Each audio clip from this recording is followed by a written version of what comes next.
자, 오늘 이 본문에 있는 말씀을 의지해서 주께서 원하시는 것을 알자. 하나님이 원하시는 것이 뭐가 있을까? 여러분, 그 말씀을 오늘 여러분에게 선포할 때 크게 은혜 받으시기를 주의 이름으로 축복합니다. 여러분, 사람들이 신앙생활을 하는 중에도 내가 어려운 일을 만난다든지 시험이 들면 하나님이 나를 사랑하지 않는다라고 대부분 사람들은요 의심하게 돼요. 하나님이 나를 사랑하시면 내가 예수 믿고 예배드리는데 왜 이렇게 내 인생에 팍팍하고 어렵고 힘든 일이 생기냐 이거예요. 그러므로 스스로 내가 그늘진 곳으로 가서 방황하고 어둠 속에서 헤매이는 사람들이 의외로 많습니다. 지금이 그런 시대인 것 같아요. 그런데 성경은 인생을 향하여 말씀하시기를 하나님은 반드시 사랑하는 자를 징계하신다 그랬어요. 성경에 여러 구절이 나옵니다. 여러분, 히브리서 12장 6절부터 보면 그런 말씀이 나와요. 히브리서 12장 6절에 가서 보면 주께서 그 사랑하시는 자를 뭐한대요? 징계하시고 그가 받아들이시는 아들마다 뭐한대요? 그러니까 하나님이 사랑하시는 자를 징계하시고 또 사랑하는 아들을 채찍질 하신다는 거예요.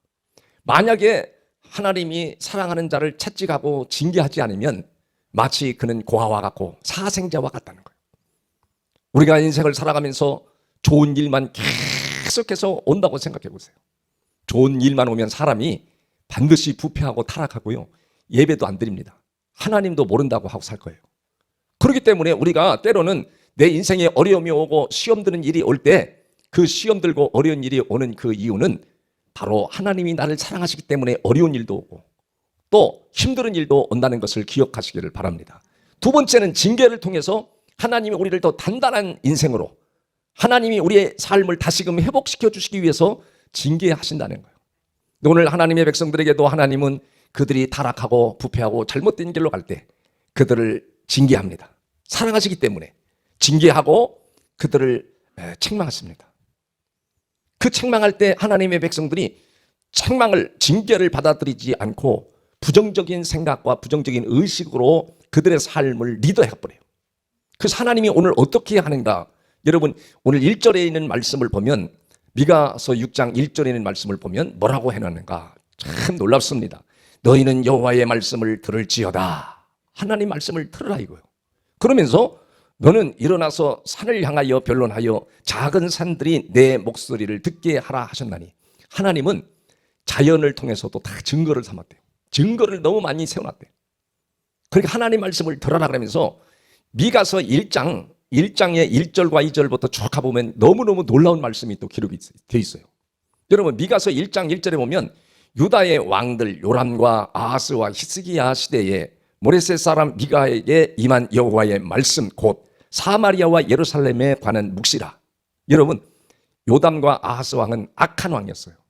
그리고 히스기야 왕이 그래도 선한 왕이었는데 이 당시에 미가라고 하는 선자가 하나님 앞에 부름을 받아가지고 당시에 예루살렘과 사마리아, 이스라엘인데 이스라엘 백성들과 예루살렘에 하나님의 묵시 계시를 받아서 예언 활동했던 시기라는 거예요.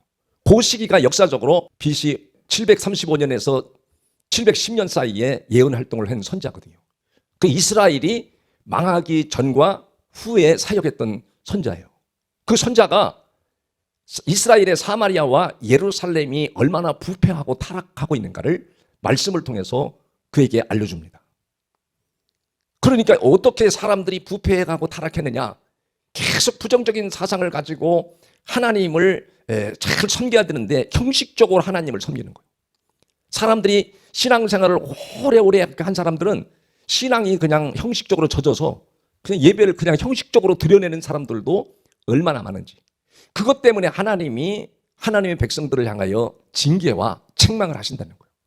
여러분, 오늘 6장에 1절에서 하나님의 말씀을 잘 들으라고 그러면서 이전에는 뭐라고 말하냐면 6장 2절에 보면 너희 산들과 땅 위에 견고한 지대들아 너희는 여호와의 변론을 들어라. 여호와께서 자기 백성과 변론하시며 이스라엘과 변론하실 것이라. 변론한다는 것은 다른 말로 쉽게 말하면 하나님과 깊은 교제, 대화해보자 이거예요. 하나님의 백성들이 당시에 어떻게 생각하냐면 하나님을 향하는 불신을 가지니까 타락한 길로 자연스럽게 가게 되는 거예요. 그걸 변론해보자. 너희들이 왜 이렇게 잘못된 길로 가는지 한번 얘기하고자. 그래서 하나님과 대화를 하면서 3절에 가서 그렇게 말합니다. 3절에 6장 3절에 보면 이르시기를 내 백성아 내가 무엇을 내게 행하였으며, 하나님의 백성들에게 하나님께서 내가 너희에게 무엇을 행하였으며 무슨 일로 너를 괴롭게 하였느냐 너는 내게 증언하라. 그러니까 하나님을 향해서 사람들이 하나님이 우리를 책망하고 어렵게 하고 힘들게 하고 인생을 빡빡하게 만든다, 이런 부정적인 사상이 그들의 마음속에 가득해 있었다는 걸 알 수 있어요. 근데 하나님은 여러분 기본적으로 여러분에게 선한 길로 인도하시고 의로운 길로 인도하시고 축복의 길로 승리의 길로 인도하시려고 하는 마인드를 성경에 전부 다 배경에 깔고 있습니다. 여러분이 잘 되기를 원하시는 거예요. 승리하기를 원하시는 거예요. 그것을 하나님의 사상으로 깔고 있습니다. 근데 하나님 백성들이 어려움을 만나고 슬픔을 만나니까 아니 하나님을 우리가 믿었는데 하나님이 우리에게 뭘 해줬느냐 이렇게 생각하는 부정적인 사상을 가지고 있기 때문에 그들은 타락한 길로 계속 접어들기 시작하는 거예요. 그래서 하나님께서 야 내가 너희를 괴롭게 한 게 뭐가 있는가 한번 그 증거를 대봐라. 대보라 그러면서 4절에 내가 너를 애굽 땅에서 인도하여 내어 종노릇 하는 집에서 속량하고 애굽 땅에서 독재자에게 억압을 당하고 통제를 당하며 자유를 잃어버리고 아침부터 저녁까지 일만 쎄빠지게 하는 그런 고통의 삶 속에서 하나님이 모세라는 지도자를 보내서 너희들을 해방시켜 주지 않느냐. 하나님이 이렇게 너희에게 좋은 길을 열어주시는 분이지 너희를 괴롭게 한 게 뭐가 있냐 한번 대봐라고. 증거를 대봐라. 너희가 잘못하고 부패한 삶을 살아내서 너희가 스스로 어려움을 만나고 그늘진 생활 속에서 어둠 속에서 방황하는 것이지. 그래서 오늘 그렇게 말합니다. 모세와 아론과 미리암을 내 앞에 보내셨나니 내 백성아 너는 모압 왕 발락이 꾀한 것과 모압 왕 발락이여 이스라엘 백성들이 가까이 다가올 때 두려워해서 발람이라고 하는 선자를 뇌물을 주고 꼬여가지고 물질을 먹여서 뇌물을 먹여가서 이스라엘을 저주하라 할 때 하나님이 그걸 막아버렸습니다. 요 시딤에서 길갈이라고 하는 것은 가나안 들어가기 마지막 도성을 말하거든요. 마지막 도성인데 이 도성에서 이 모함 여자들이 이스라엘 민족을 꼬여가지고 음행하게 되고 우상 숭배를 쌓을 때도 하나님의 긍휼과 자비하심을 그들에게 베풀어가지고 그들을 진멸하지 아니하고 하나님의 놀라운 사랑과 긍휼과 자비를 베풀어서 그들을 다 감싸주고 새 출발할 수 있도록 만들어주신 분이라는 하나님은 이런 하나님인데 백성들이 오늘 본문의 6절로 돌아와서 어떤 마음을 가졌느냐. 6절에 보니까 이들의 사상을 그들의 신앙의 사상을 정확하게 알 수 있습니다. 내가 무엇을 가지고 여호와 앞에 나가며 높으신 하나님께 경배할까? 내가 번제물로 1년 된 송아지를 가지고 그 앞에 나아갈까? 여러분 이 말씀을 잘 들어보면 그들의 신앙이 굉장한 것 같아요. 내가 무엇을 가지고 여호와 앞에 나갈까? 높으신 하나님을 경배할까? 내가 번제물로 1년 된 송아지, 이 송아지가 태어나서 1년 됐을 때가 가장 건강하고 그 가장 좋을 때래. 1년 된 송아지를 가지고 그 앞에 나아가서 경배할까? 다음 절에 뭐라고 그랬냐면 7절에요. 7절에 가서 보면 그렇게 말합니다. 여호와께서 천천의 순양이나 만만의 강물 같은 기름을 기뻐하실까? 내 허물을 위하여 내 맏아들 내 영혼의 죄로 말미암아 내 몸의 열매를 드릴까? 내 몸의 열매는 뭐죠? 맏아들을 드려야 하나님이 기뻐하실까? 하나님을 진실로 경배할 수 있을까? 이렇게 사람들이 생각했다는 거예요. 이게 무엇을 말하냐면 그들이 제사를 드리고 번제를 드리는 이런 삶이 형식화되어 있다는 걸 가르치는 거예요. 그래서 하나님은 하나님이 누군지를 정확하게 알지를 못하고 있다는 거예요. 하나님이 원하시는 것이 무엇인지를 주님은 알기를 원하시는데 그들은 그것을 알지는 못하고 무엇을 드려야 하나님이 경배하는 걸까? 무엇을 드려야 하나님을 기쁘시게 하는 것일까? 이렇게 형식적인 신앙, 종교 생활에 젖어 있었다는 것을 알 수 있어요. 그거를 이 8절에는 말씀이 요절인데 그 말씀을 통해서 우리에게 알려줍니다. 이 8절에는 말씀을 보면 뭐라고 그러는가? 사람아, 하나님의 백성들과 모든 사람을 가리켜 사람아 그랬죠. 주께서 첫째, 선한 것이 무엇임을 내게 보이셨나니. 선한 것이 무엇임을 사람들에게 보여줬다. 그러니까 이 선한 것이 바로 뭐냐? 선한 것이 무엇인가는 바로 우리가 선하게 산다고 착하게 살고 뭐 이런 것을 가르치는 말이 아니에요. 바로 이 하나님의 백성들이 선한 것은 바로 짐승을 잡아서 번제를 드리잖아요. 그러니까 여러분 번제를 드린다는 것은 왜 번제를 드리냐? 사람들이 죄를 지었을 때 그 죄를 사함받기 위해서 번제를 드립니다. 그 1년에도 몇 번씩 드리죠. 죄를 지으면 번제를 드려야 되니까. 죄 사함을 받기 위해서. 그런데 이 죄 사함을 받기 위해서 번제를 드리는데 살아있는 짐승을 잡아서 드리는 번제가 바로 무엇을 가리키느냐? 바로 신약에 오실 예수 그리스도가 십자가에서 못 박혀 피 흘리시고 우리를 위하여 피 흘리시고 우리를 위해서 피 흘리실 뿐 아니라 죄 용서함 받게끔 만들어주신 분이 바로 예수 그리스도라는 것을 가르쳐 주시는 것이 바로 선함이라는 거. 선함. 예수님이 우리를 위해서 십자가에 피 흘리신 분이시다. 우리의 죄를 용서해 주시는 분이다. 그것이 하나님이 인간에게 보여주는 선함이 선함. 그 선함이 무엇인지를 구약의 번제를 통해서 보여줬다는 거예요. 여러분, 그러니까 사람이 죄를 용서받는 길과 구원을 받는 길은 오직 예수 그리스도밖에 없어요. 이단 교주를 통해서 받는 것도 아니고 이스라엘 목사를 통해서 받는 것도 아니고 오직 여러분의 죄 사함 받는 거와 오직 구원 받는 건 누구요? 예수 그리스도를 통해서만 죄 사함을 받고 여러분 구원을 받는다는 것. 성경이 일률적으로 말하는 거예요. 구약에도 마찬가지예요. 번제를 통해서 그들이 드리는 번제를 통해서 아, 예수님은 우리의 죄를 용서해 주시는 분이라. 십자가의 죽으심으로 말미암아 우리 죄를 용서해 주시는 분이라구나. 그래서 우리는 그분을 계속 믿음으로 끝까지 믿음으로 구원을 받는 것이다. 이것을 선함이라고 해요. 선함. 그런데 어떤 사람들은 그렇게 말합니다. 목사님, 제가 예수를 믿고 교회를 다니는데도 마음속에 죄의식이 있어서 무거운 짐을 지고 막 고통을 받는 것처럼 너무 힘들다는 거예요. 여러분, 죄 용서 하나도 못 해주는 예수님을 왜 믿어요? 내 마음속에 여전히 죄의식이 있다는 거예요. 여러분, 오늘 지는 죄도 여러분이 내일 지는 죄도 주님은 인간이 약하기 때문에 죄를 짓고 넘어질 걸 알아. 그러니까 여러분, 의도적으로 우리가 또 죄를 짓자 그런 뜻이 아닙니다. 여러분이 죄를 져도 예수님은 십자가에서 피 흘리심으로 너의 죄를 다 용서했느니라. 그러나 마귀는 여러분에게 끝까지 다가와서 너는 죄인이다. 너는 나쁜 인간이다. 계속해서 정죄하는 건 마귀고 주님은 언제나 우리에게 오셔서 너의 죄를 용서했느니라. 내가 십자가에서 피를 흘렸느니라. 그걸 선함이라고 해요. 선함. 선함을 하나님의 백성들이 보였는데 그거 생각하지 않냐고 내가 뭘 드리면 하나님이 경배할까? 무엇을 드리면 하나님이 기뻐하실까? 형식적인 사상을 가지고 있기 때문에 그들이 부패하고 타락할 수밖에 없었다는 거예요.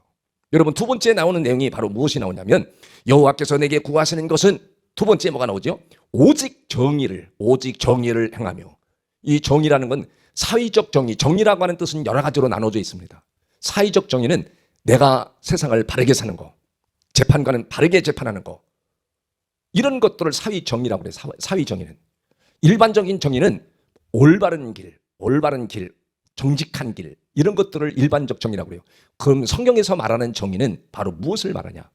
바로 예수 그리스도가 십자가에서 우리 죄 때문에 십자가를 짊어지는 희생을 당하신 분이시다. 그 희생을 당하신 예수 그리스도가 우리에게 정의를 보여준 걸 말해요. 정의를. 그러니까 여러분이 이 정의를 확실하게 아는 사람들은 야, 내가 가정에서나 교회에서나 어디든지 내가 가정의 공동체를 위해서 내가 교회 공동체를 위해서 나라를 위해서는 내가 희생할 수 있는 마음, 그것을 성경적 정의라고 해요. 예수님이 우리를 위해서 아무런 조건 없이 희생하셨거든요. 십자가에 희생하신 것을 성경적 정의라고 그래요. 그러니까 가정에서도 마찬가지예요. 왜 나만 힘들어야 돼? 나만의 돈 벌어야 돼? 이런 생각을 가지고 있으면 희생하는 마음이 없으니까 가정이 행복해질 수가 없죠.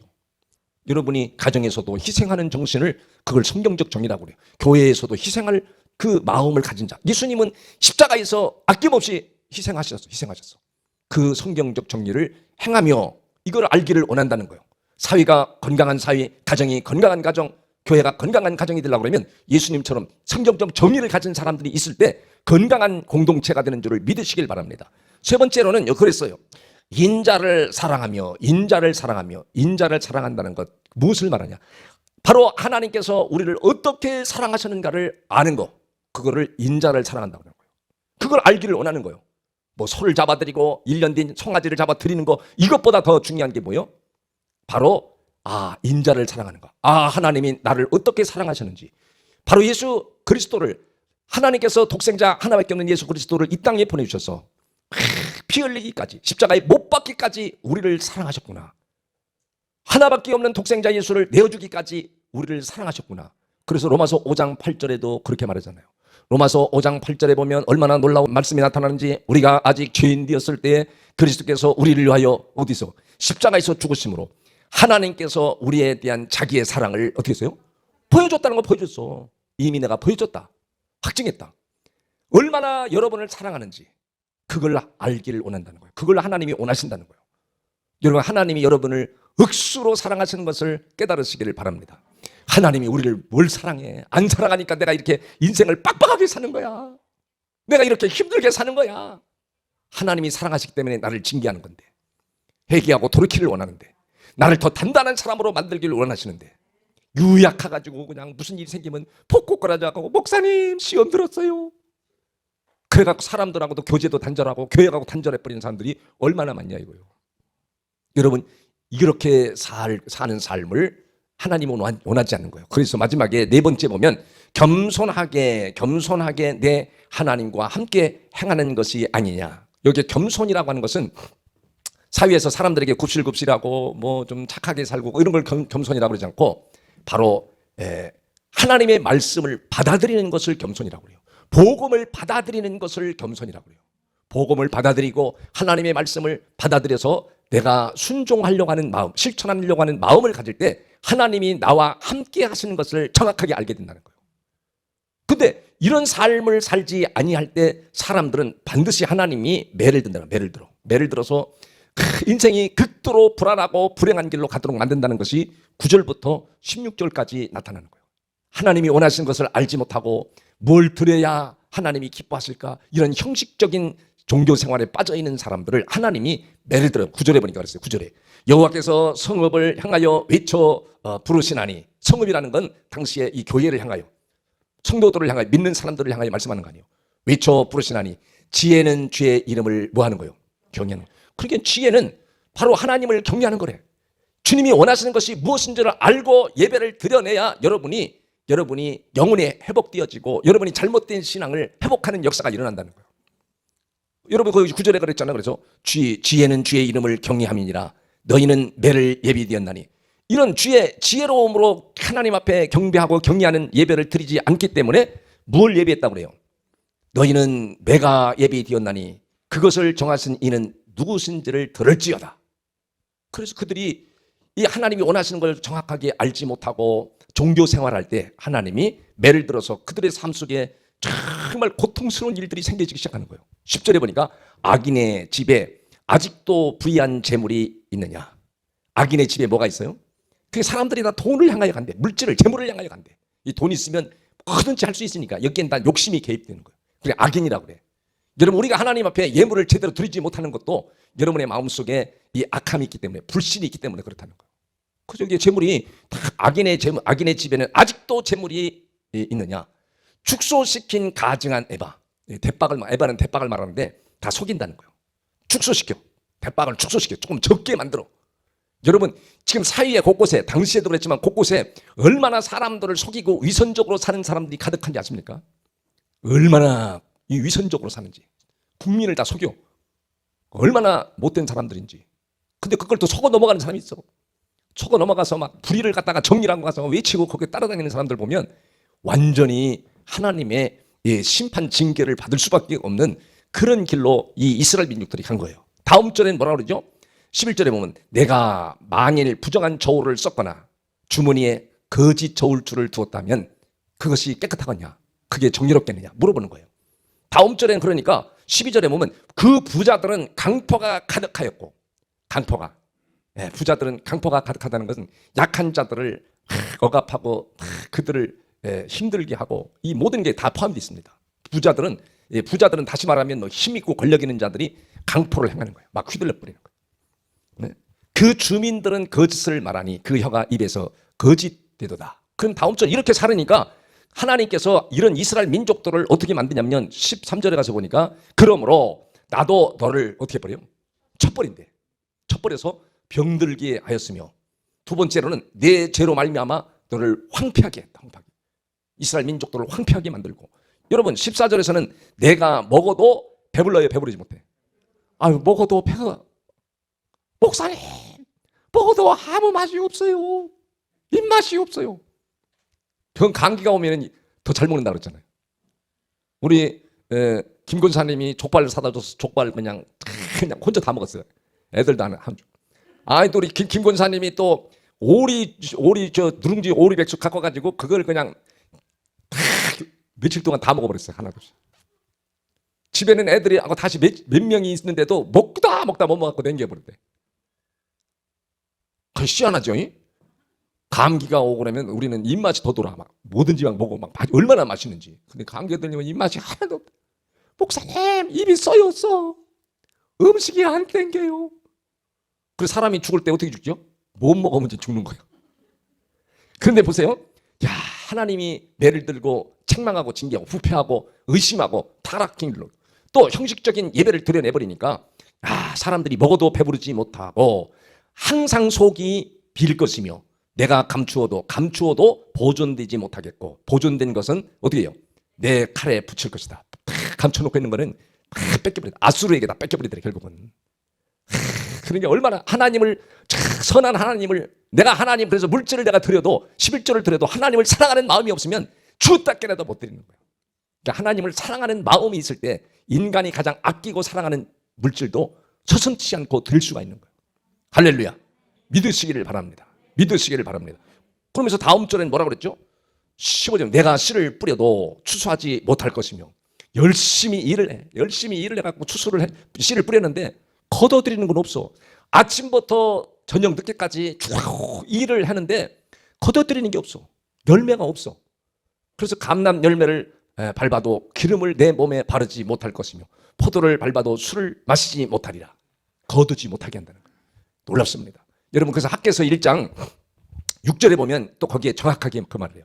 너희가 많이 뿌릴지라도 아침부터 저녁까지 열심히 일해서 뿌릴지라도 수입이 적으며 먹을지라도 배부르지 못하며 마실지라도 흡족하지를 못한 거예요.